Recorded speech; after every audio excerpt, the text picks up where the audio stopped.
Let me share my PPT.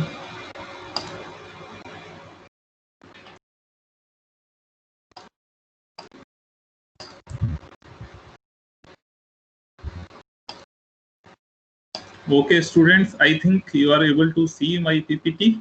Okay, right? Sandeep, can you see the full screen? Anybody, please respond if you are able to see full screen. Yes, sir. Okay, okay, fine. So, because presenting by PPT, you know, your initial two modules are very small, okay, as compared to your other modules. So, although four lectures are assigned in your syllabus, but I don't think this module will take more than 2 or 3 lectures. Okay, so like module one, we finished in only in 2 lectures. Although I covered additional material which was supposed to be covered in your module 2. Okay, like detailing of your elastic and plastic deformation, it was supposed to be covered in your module 2, but I have already covered in module 1. Okay, so when we come to module 2, we have different topics. These topics are elastic plastic deformation, mechanism of plastic deformation, yield criteria, hardening law, flow rule, and anisotropy. Okay, so this elastic plastic deformation we have covered almost in module 1, and we are much aware about flow rule. Okay, so but we will discuss in detail in module 2 also. Okay, so till now we know that there are two kind of deformation. One is elastic and another one is the plastic. We have and we know that the plastic deformation is permanent, and it is measured by the how we measure the plastic deformation. It is measured by the strength and hardness, and which are measured by the resistance of material towards deformation. Okay, so as we know that the plastic deformation is the permanent deformation. Okay, but what happens if we see the material which is being deformed plastically through a microscopic scale? Okay, what we see that there is a net movement of large number of atoms in response to the applied force. Okay, so as soon as we apply forces, there is movement of large number of atoms in the your workpiece or your test specimen. Okay, so this we will not discuss here in much detail, but I think you have gone through one course during your second year, that is material science. Okay, so there you might have studied material properties, crystal structure, defects in crystal structures. Okay, so some portion you might be find repetitive when you compare the today's lecture with your material science course. Okay, so hello, yes, okay.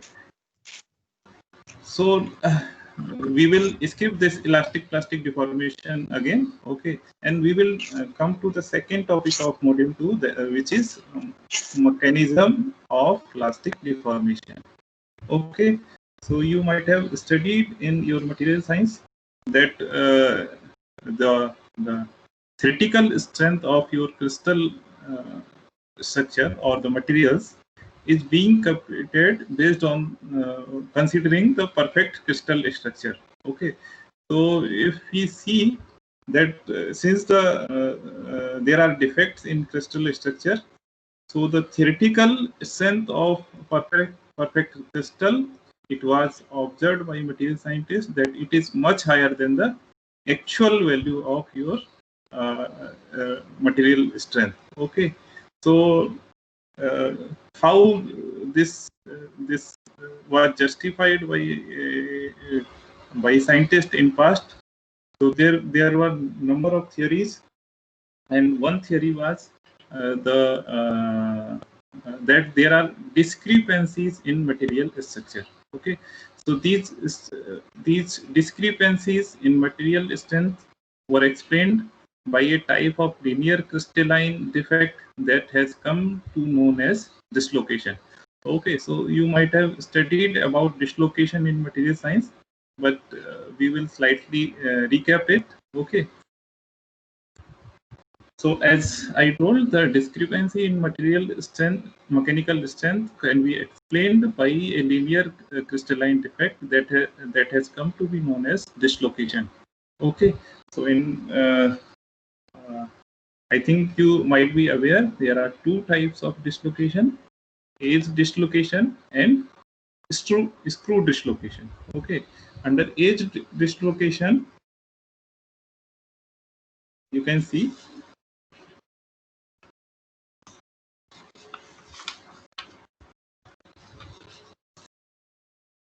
in edge dislocation, you can see here that there is a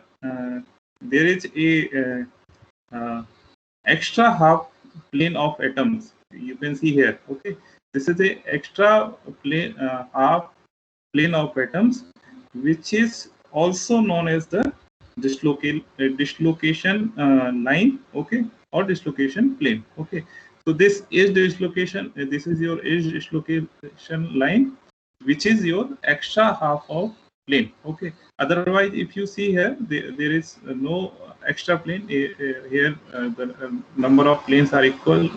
Okay, 1 2 3 4 5. Okay, but if you see above this plane, there are 1 2 3 4 5 6 7 plane. Okay, but in the lower side you can see there are only 6 plane. So there is one extra half plane of atom. Okay, so this extra half plane is called your dislocation line. Okay, so this is what it is called, your edge dislocation. Okay, edge dislocation. Okay, similarly, the another dislocation that is the screw dislocation. So what happens in the case of screw dislocation? Screw dislocation is the result from shear distortion. If you count the number of planes, you can see there are equal number of planes in upper portion as well as in downward portion. Okay, here you can see number of planes are same, but this you can see at this plane the plane is slightly dislocated by you can say one atomic unit. Okay, so this kind of dislocation is called as screw dislocation. Okay, so these things will be a kind of repetition for you, I think, since you might have studied in detail in your material science course. Okay, so you might be aware about edge dislocation, which occurs because of your extra half plane. Then screw dislocation, which is nothing but if you count the number of planes, then there is you will see there is no defect. But if you see in actual, there is a defect. There is dislocation because of shear stress, and the plane has been slightly dislocated by some atomic units. Okay, so there may be combination of both these two dislocation, that is edge dislocation and screw dislocation. Here you can see there is a screw dislocation which is visible here. Okay, then you can see there is variation in the number of planes. Okay, so at this point you can see this, there is an extra half plane which is B. It is written as B. This line, you can see this is an extra half plane. So it is a some mixed kind of you can say dislocation, where both edge and screw dislocation are present.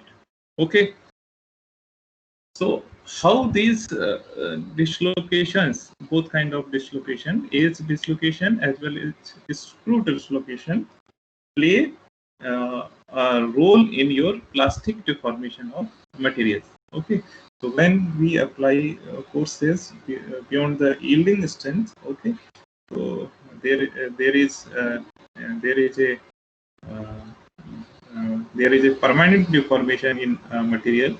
Okay, and how this permanent deformation is can be understood by the dislocation concept. Okay, by using these uh, two dislocation, that is the edge dislocation and screw dislocation. Okay, so in there are two types of two mechanism. One is related to edge and edge. Okay, so there are two prominent mechanisms of plastic deformation which are slipping, slip and twinning. Okay, so slip and twinning, you might have heard these names during your material science course, but we will see further. Okay, so slip is the prominent mechanism of plastic deformation in metal, which involve sliding of blocks of crystal over one along uh, definite crystalline planes called as slip planes. Okay, so you might have seen your playing cards. Okay, so I have also wrote here that it is analogous to a deck of your cards. When it is pushed from one end, slip occurs when shear stress applied exceeds a critical value. Okay, so if you have seen your playing card, and if you know if you apply certain force on the deck of card, you can see that if when the sufficient force is applied, your play card deck is the surface is moved from one by certain amount. Okay, so this movement is occurred in the form of slip. Okay, जैसे okay, so in the similar fashion, your your slip occurs in the case of metal structure. Okay, so in the case of you can say your edge dislocation, the edge dislocation move in the similar fashion, and the permanent deformation occur in the metal.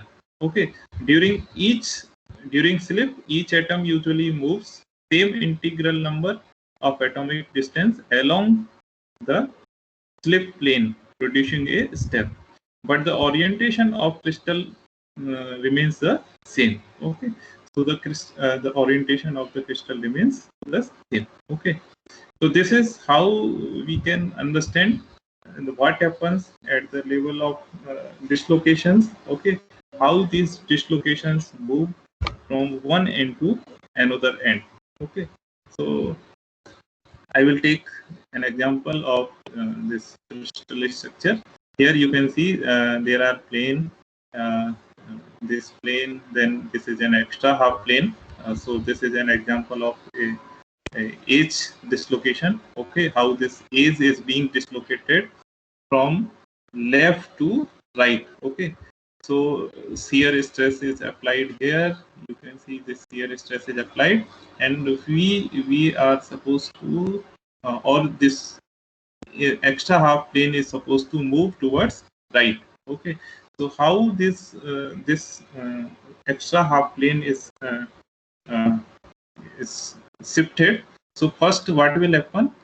As soon as the shear stress is applied, if this stress is sufficient to break the the bond between these two atoms. Okay, I am indicating two atoms on the plane B, if you are able to see.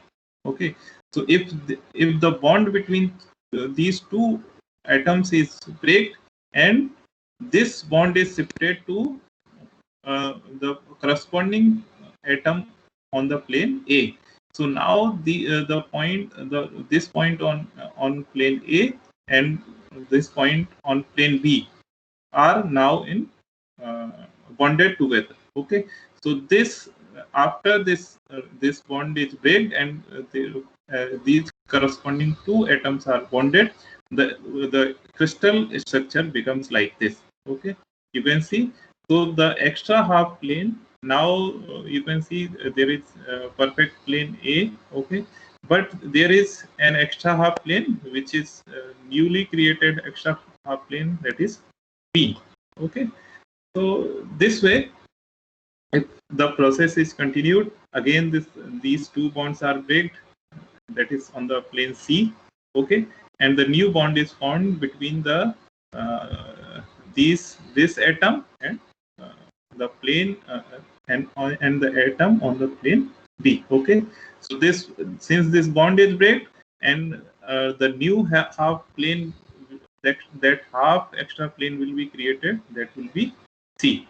Okay, similarly in the next step the extra half plane will be D, and and this process will continue until you find a edge in the right side. Okay, so you can see that extra half plane has been shifted towards extreme right position.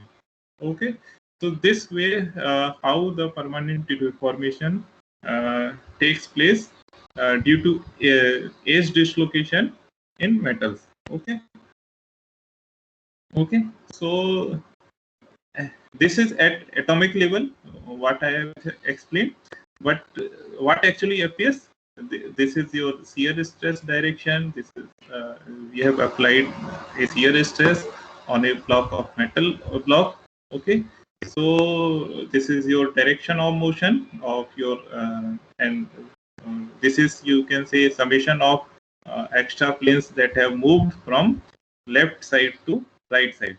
Okay, so you can see here this is your final shape that has been that is, you can say, summation of permanent deformation which has occurred due to the dislocation of your due to the motion of your edge dislocation. Okay, so this way you will get your permanent plastic deformation.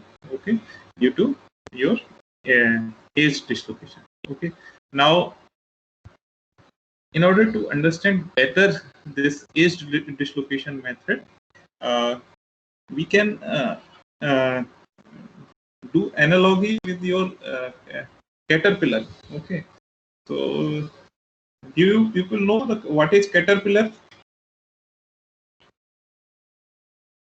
Anybody?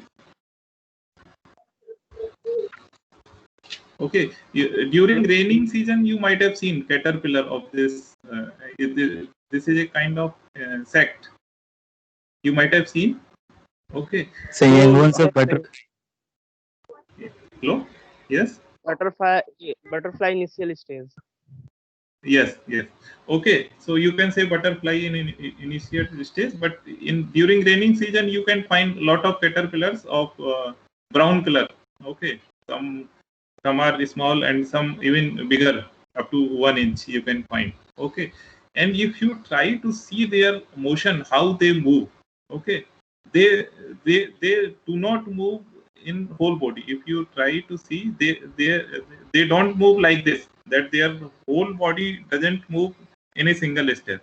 Okay, what happens, they move in the form of, you can say, this posterior leg. Okay, so what they try to do, they try to create a hump and they move their posterior leg. Okay, so this hump is created and slowly they try to move this hump from left side to right side. Okay, or you can say from back side to front side. Okay, this is the front side and this is your back side. So it is you can observe, if you try to observe their behavior, the hump is always created in the back side and which slowly moves toward front side. Okay, so this way when this hump is moving from in front side, the another posture comes like this, and finally the caterpillar is able to move from one point to another point, or one place to another point. Okay, so this phenomena we can compare with our age dislocation movement. Okay, so you can see here what is happening. This this is your extra half plane that is supposed to move from left to right. Okay, so what we are doing, we can say this is a hump, and hump should move from left side to right side. Okay, so since the force is applied, this bond will break and this new bond will be created, and uh, this hump will move from left side to right side. So this way, this analogy has been done. You can see the extra half plane is moving based on the based on the direction of shear stress applied from left to right. Okay. So in the last figure, you can see this extra half plane has appeared here. Okay. So this way we can understand how the age dislocations motion is completed, which is responsible for the permanent plastic deformation in metals. Okay. Similarly, we will come to the screw dislocation. Okay. So as I told, in the case of screw dislocation, you can see that. Okay, let me come to the figure. Okay, so okay, yes.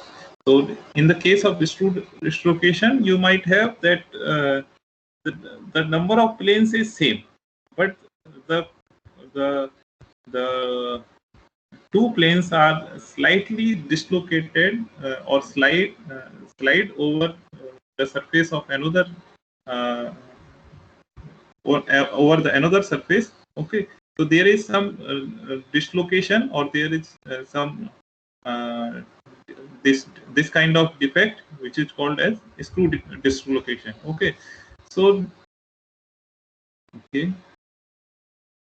So if you apply certain force on this kind of crystal structure, what will happen? You can see this is direction of motion. Okay, this is your direction of motion, and you are applying certain shear stress, and that is tau, on the surface, and the material is, or the crystal structure is deformed into this shape. Okay, so because this is tilting like this. Okay, we are trying to tilt the upper surface. Okay, and this is direction of motion.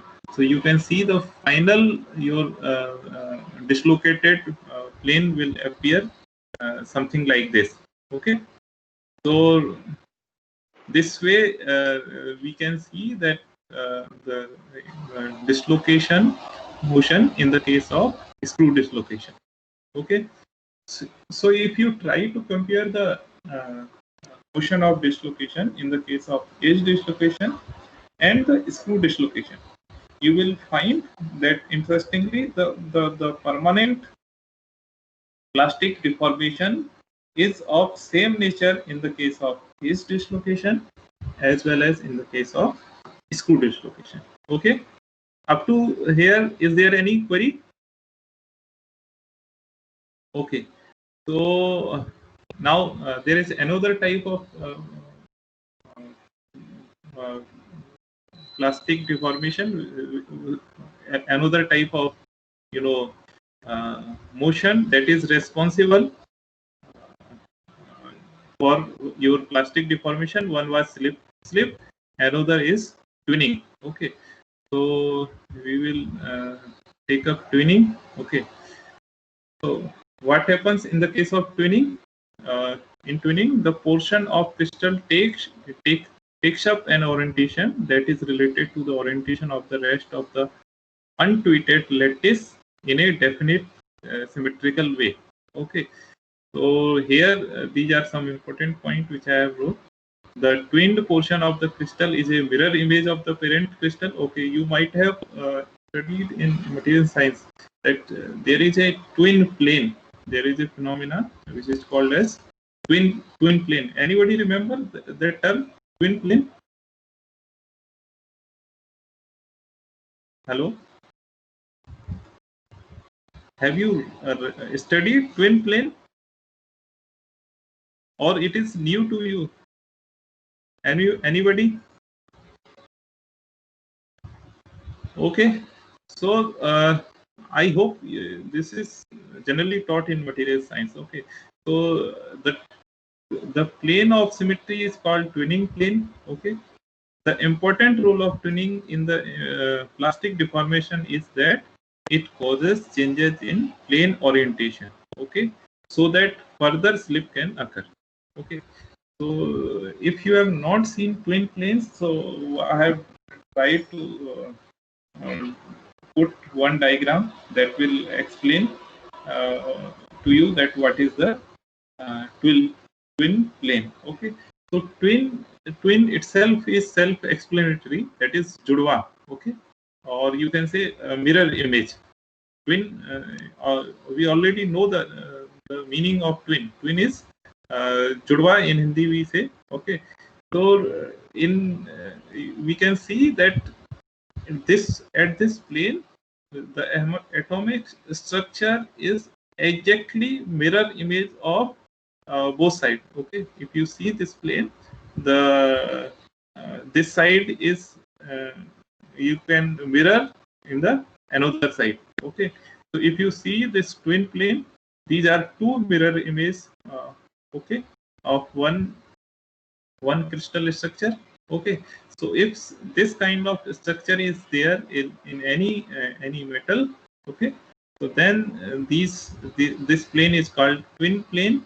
Okay, and if we apply shear stresses over these twin planes, what will happen?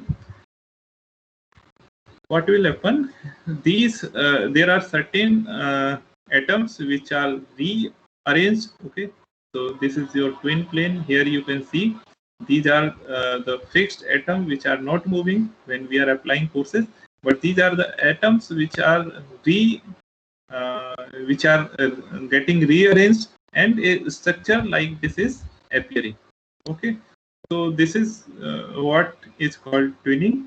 Okay, and this is also responsible for the plastic deformation in metal forming processes. Okay, so there are two prominent processes which are responsible for plastic deformation. One is slip, okay, and another is twinning. Okay, I think it is clear to all of you now. Okay, so we were okay.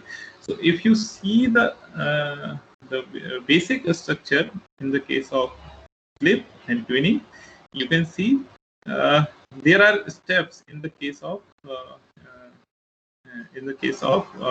your slip or is slip dislocation, that is dislocation by the movement of your edge and screw. But in the case of twinning, there are no steps. You can see there is a these are the twin plane. Okay, and the permanent deformation is occurred due to slipping of atoms at the twin plane. Okay, so the atoms are rearranged at the twin plane, and that is how there is no formation of steps in the case of twinning, but there are steps in the case of slip plane steps. You can see in the case of your slip type of permanent deformation.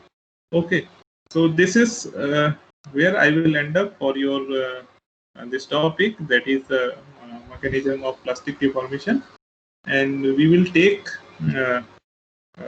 this yield criteria in the next class. If there are any query, then we can take those queries. Okay, is there any query? We can take those queries.